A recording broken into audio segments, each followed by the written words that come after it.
Welcome back, Chaos Crew. I'm your host, Jamie, and today we are talking about everyone's favorite, aka least favorite topic, regain. I've been through it. There's a good chance you've been through it too. So get cozy, snuggle up, grab your Proffee, because we are going to have some more caffeinated convos.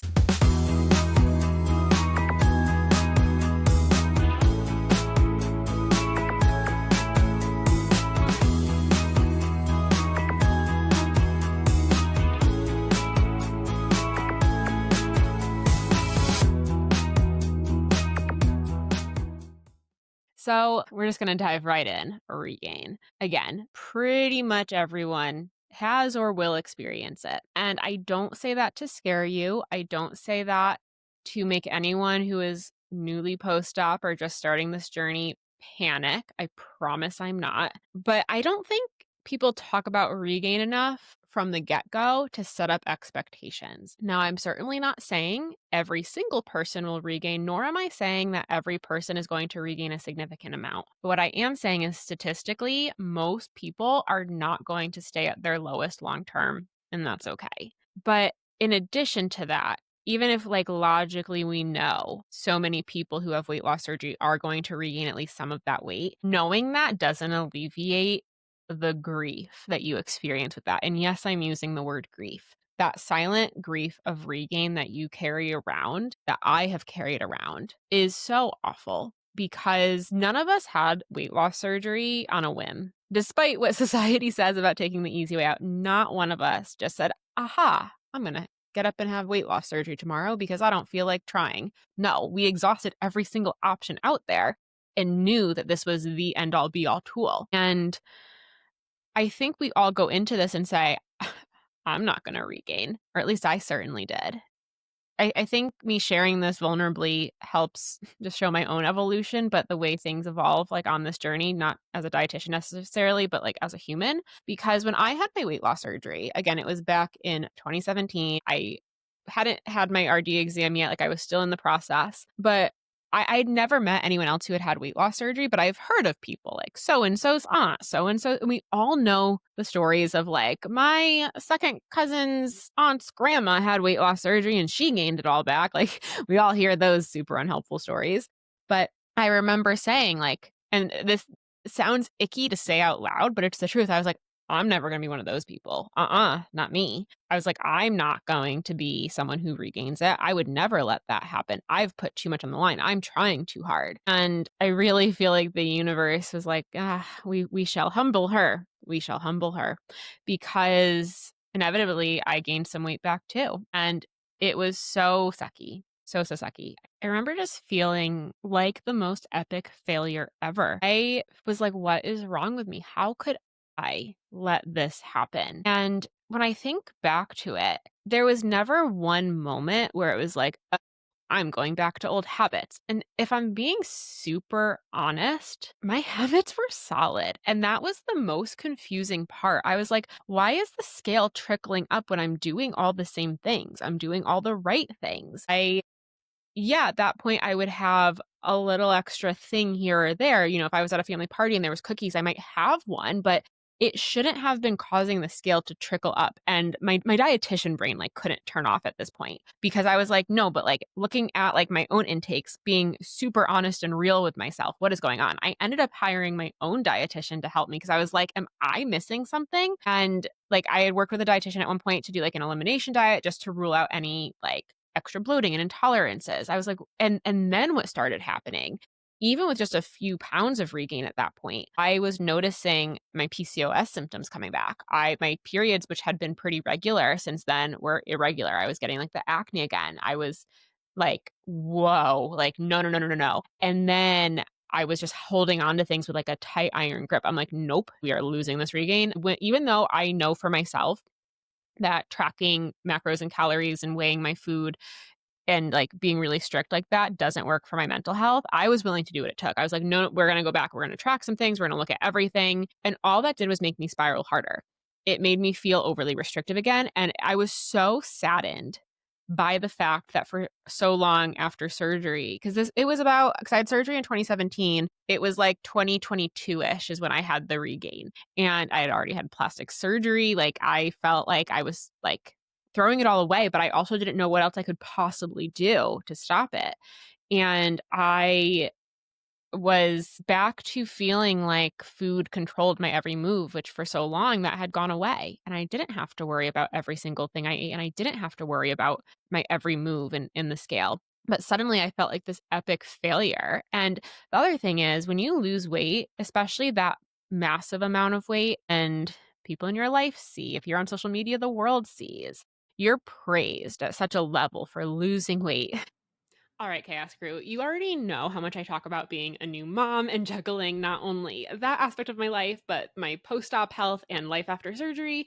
And I honestly can't even tell you how many times Hungry Root has saved me in this season of life. They are the most incredible grocery delivery service where I know that when I use their groceries, I'm getting really healthy, high protein, easy to use ingredients sent right to my door. And honestly, now that Oliver is eating real food now too, it's just they've grown so much with me and my family. I started using them when I was just 1 month postpartum and has absolutely been a game changer. Whether I am using the ingredients they send me from scratch to create one of their amazing meals with one of their recipes, or I'm just grabbing one of their ready-made options, I always have something for dinner ready to go for me and my family. And for right now, they are offering Proffee and Chaos listeners 40% off your first order when you use the code CHAOS at checkout. So don't forget, you can head to the link in the show notes. You can grab your first grocery order, which, like, hello, 40% off of groceries. Amazing. Make sure you go and do that. Use the link, use the code so they know that I sent you. It's like, she did it. Look at her weight loss. And, you get wrapped up in that, especially when you post a before and after picture and it gets thousands of likes and people saying how inspiring you are. And I'm guilty of getting sucked into enjoying that attention. And that might sound icky to say too, but it's true. You start to value your weight loss at such a level and pride yourself on it. And that becomes part of your identity of like the girl who lost weight, the girl who actually did it. And then it's like, well, what does it say about me that I'm gaining it back?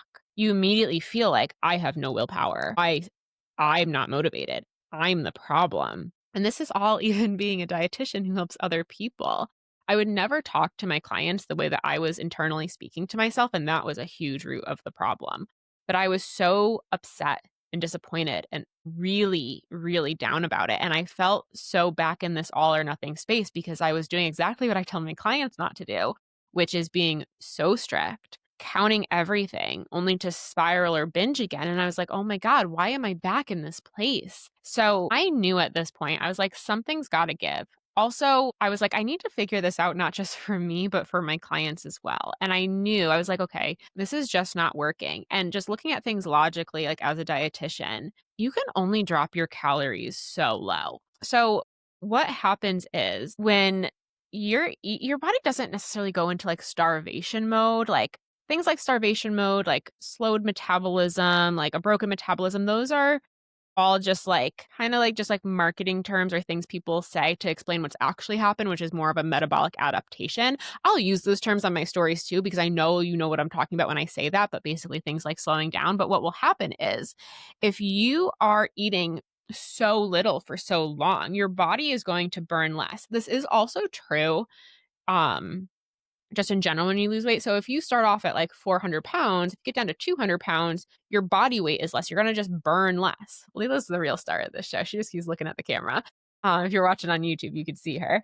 But what the best way to describe it is, so like I'm going to give you like a super baseline example that I've shared with my clients. So for example, let's say you have weight loss surgery. This is a super generic example, by the way. I am not giving calorie recommendations in any way. This is for simple math. Guys, everyone's calorie needs are hugely different. So there is no one size fits all to like, how many calories should I be eating? That is something that a dietitian would work with you on specifically, but I don't think that that's actually what solves the issue. And that's maybe a story for later today, maybe a story for a different day.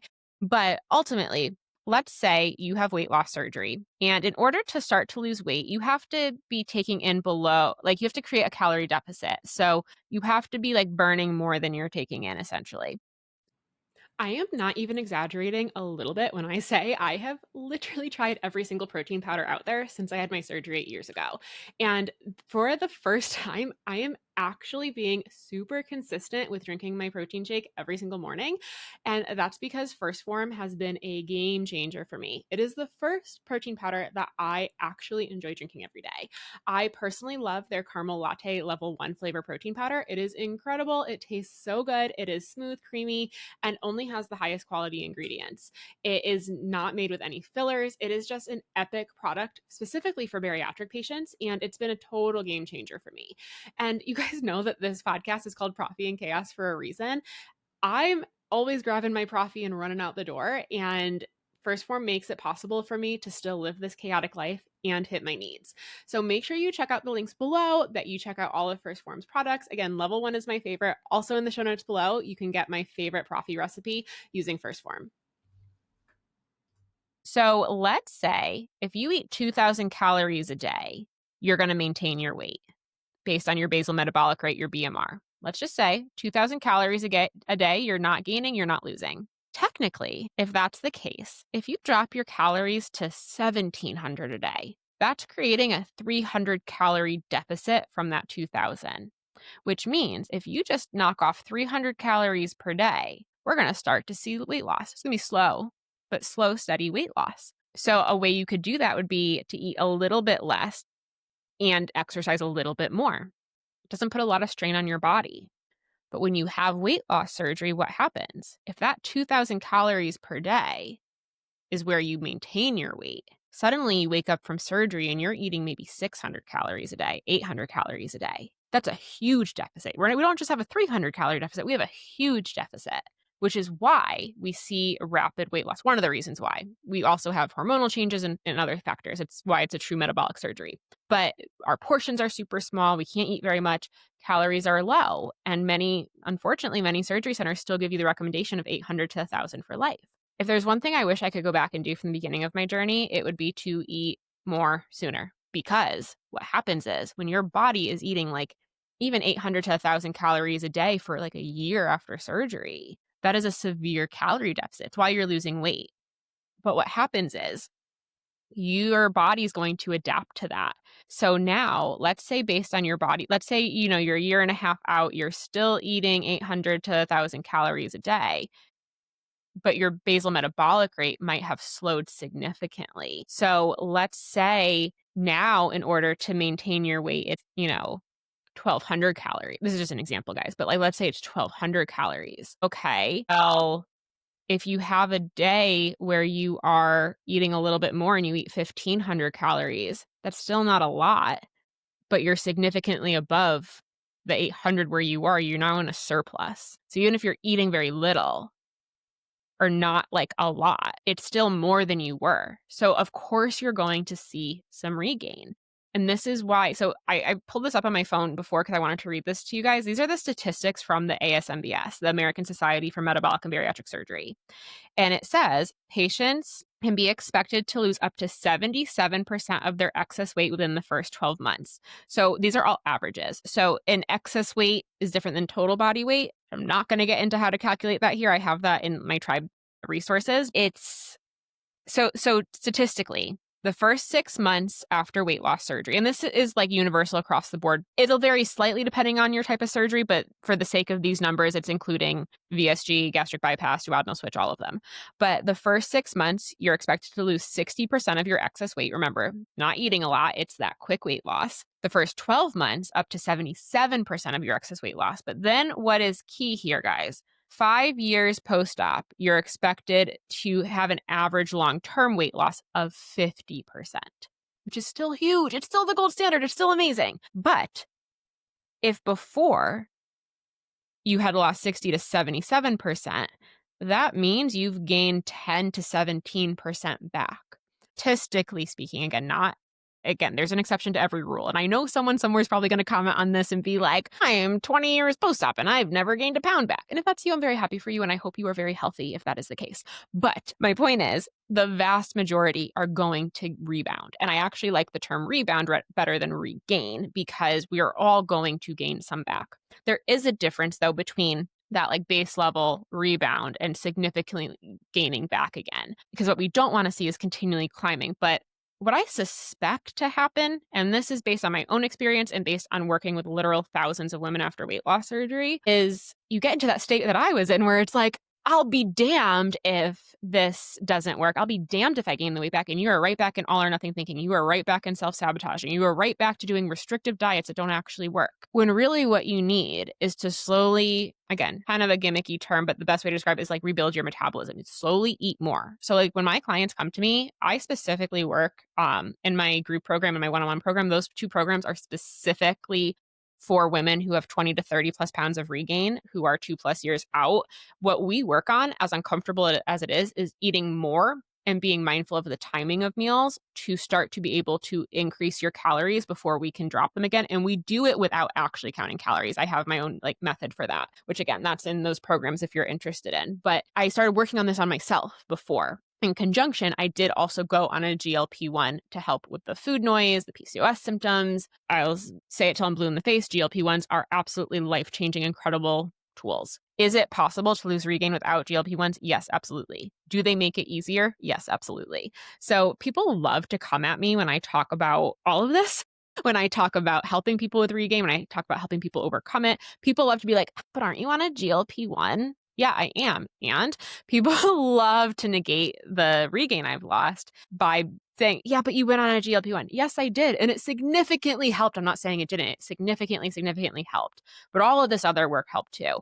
Making sure I was eating enough on a GLP-1 was integral to healing my body and making sure I was burning things efficiently, going to CrossFit and training 5 to 6 days a week with proper rest in between, and eating surrounding those workouts was integral to building muscle and also healing things. So it is absolutely possible. So I had regained a total of 28 pounds and I was just not comfortable with that. That was when I was like, nope, like we're really going to work on changing things. I'm not going to be counting these calories anymore because this is stupid and it's not helpful anyways, especially when you're sneaking food again. Because that's the thing. It's like, well, I can only eat 1,200 calories, but then it's like, well, what if I just have a bite of this? Like, no one will know, but your body still knows. It wasn't working.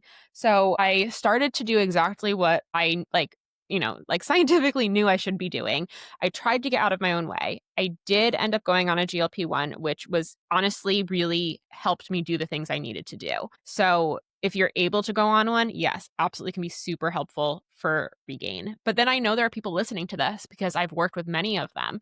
You might be listening to this being like, yeah, well, then I'm truly a failure because I've been on Zepbound for 6 months and have barely lost any weight. You're not a failure. Some people are GLP-1 like resistant, but at the same time, just like surgery, it's not magic. Having the tools and the lifestyle is important too. And it's the way I describe obesity is it's a disease, but all the puzzle pieces to solving your specific struggles with it need to fit together. Mindset, support, accountability, working with a dietitian, working with a therapist, having either a personal trainer or something to do with like activity and movement, making sure that you are eating enough, making sure you're sleeping, making sure you're drinking your water. Like there's so much that goes into it. And the thing is, life is hard. Life is hard and you're busy. Like I have a 16-month-old and I'm running a business and I'm tired. I'm tired sometimes and there's no other way to describe it. So like if you're also listening to this and you're like, I'm so goddamn sick of thinking about my weight, like I hear you because it can be so exhausting to be like, I just like don't want to do it anymore. And like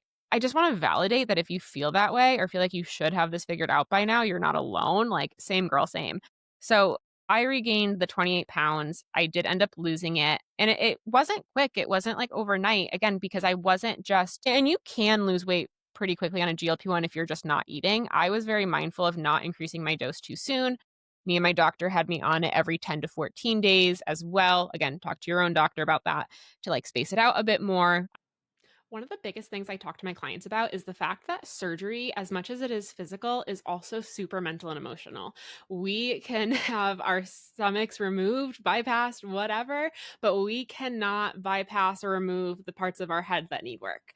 And this is why I am constantly referring people to find a bariatric therapist. This is an incredible, incredible platform created by my friend and colleague, Ashlyn Douglas Barnes. She is a licensed bariatric therapist. She had weight loss surgery herself. And It is so incredible what she has put together. It is a free directory. It costs you literally nothing. And you can find licensed bariatric specific therapists licensed in your state. So make sure you check it out. As a dietitian, I help you with the food, but we always need to be incorporating the interdisciplinary team so that you get the well-rounded support you need. Check it out below and let us know your thoughts. I was really working out, but I did end up losing not just the 28 pounds, I lost 40 pounds and got down to my lowest, but also my leanest weight. So I surpassed my original surgery goal. I talk about this in another episode with like mom things and motherhood, but then I got pregnant and I gained 72 pounds. So that was really fun. And here I am, 16 months postpartum on a GLP-1 again, practicing what I preach day in and day out. And I'm 9 pounds away from my pre-baby weight, not my lowest weight, but my pre-baby weight. Because I gained a little bit before that too. But my point in all of this is, and sharing all this, like, guys, I am a registered dietitian. I have dedicated my life and my career to being healthy, helping other people get healthy. I I don't have a knowledge deficit that I know of. I understand nutrition. I understand how weight loss works. I'm confident in that. But I'm also a patient and a person who has struggled with obesity since I was 10 years old. And the weight that it puts on you to struggle with regain is so hard. And if that's you, I see you. I hear you. You are not a failure. And again, statistically, we're all going to regain some. And I think one of the hardest things is when you tell yourself you're a failure and you tell yourself you can't. I say it a lot. Whether you say you can or you can't, you're right. So if you tell yourself, I can't do it, I am a failure, I threw this away, I'm never going to get back there, and that's ultimately how you're going to stay stuck. This might be a little woo-woo for some people, but I infuse the mindset work into all of what I do because mindset stuff is also evidence-based, by the way. But if you tell yourself, like, it's never going to be as quick as it was, that's okay. I can make one small step. I can do it. I can make these changes. With the right tools and support and accountability, you absolutely can. I want to normalize regain because it is normal and it sucks because there's also people, again, we all have to evolve on this journey. Like I said, admit it. Like I admit to the fact that when I was early post-op, I was like, I'll never be one of those people. And it does take time to sometimes humble you. And I'm not saying everyone's going to regain like a significant amount or, I never, ever wish ill will on anyone. So if there's someone somewhere who is priding themselves on the fact that they have not regained and others have, all I'm saying is just pause for a second and just realize everyone's journey is a little bit different, but that it actually is common. There is an influencer, a couple years ago, you know me, I'll never name names, but she has very large following. And she posted a reel about, she had said, regain's not normal. And I'm going to prove to you all it's not normal because I'm never going to regain. And me being me, I had to comment. She ultimately took the post down because a lot of people were very unhappy about it. But I was just so sad. One, so sad that she truly believed that because, well, I hope she never has or does experience regain. Like, I genuinely don't want that for anybody because I know how awful it feels. It was really inconsiderate, in my opinion, to post that to thousands and thousands and thousands of people struggling because the fact is, like, it's also just like wrong. One of the things I can say I am most proud of since starting my journey is creating the support for others that I never had. I remember thinking, oh my God, I am a dietitian and I am struggling on this journey with not just what to do, but how to do it to be successful and actually live my life, which is why I created my T.R.I.B.E membership back in 2020. It is the most incredible resource that I offer and the best starting point if you're looking for more support or some of my more nutrition services. It's an acronym and it stands for the Real Insights of Bariatric Eating, and it has so much support in there, not just from myself, but from other credentialed experts. We have therapists, we have a doctor of physical therapy, we have a nurse, we have so many people in there to support you along the way. So if you are interested in more nutrition support and more support in hitting your goals on your journey, that is a great place to start. You can check out the link below and use the code CHAOSCREW20 for 20% off your first month. And there's no minimum commitment. You can unsubscribe whenever you want. But I will say you probably won't want to because we do some epic things in there. So if you're sitting there feeling like I am this awful bariatric patient, I'm horrible, like I suck, I'm never going to get there, I want you to know that's not true. It's a limiting belief that you keep telling yourself is true. And I just want you to know you're not alone and that the grief that you're experiencing is valid and real. But I want you to know you don't have to stay stuck there. So I don't know if I have, like, I wish I could just wave a magic wand and make it better for you in this moment, but I can't do that. Only you can do that. So if you take one thing away from today's episode, as someone who's experienced regain too, I want you to know It's possible to get it under control. And also, guys, like your weight is never going to stay exactly the same. We're always going to fluctuate up and down. This is a journey, and obesity is a long-term disease that needs long-term management. So I want you to know you're not alone. I want you to know that there's people in this community, myself included, who are here to support you. If you'd like more support on your journey, make sure you continue to like, subscribe, follow the podcast. I have new episodes every week. Also, in the show notes below, I have tons of resources. I have my free Facebook group that has all sorts of free resources in it. I have a ton of free resources to download. Subscribe to my email list. I always send out all of my resources there as well. I have the blog on my website. We also have, of course, my paid programs. We have my T.R.I.B.E membership, which is really, really a great program for the mindset side of things, the self-sabotage, the going back to old habits. And then, of course, I do have my higher level programs, my group and my one-on-one, where I specialize in helping women who have 20 to 30 plus pounds of regain. So if you are in need of that support, please don't hesitate to reach out. You can always shoot me an email at support@sleevedietitian.com. Follow me on social media, message me there as well. My DMs are always open. Might take me a little bit to get back to you because, as you guys know, we're just vibing with the chaos over here. But I do go in, I do answer. And hopefully, if you need someone to talk to, I hope you feel comfortable coming to me. Anyways, that's all for now. I'll see you next time.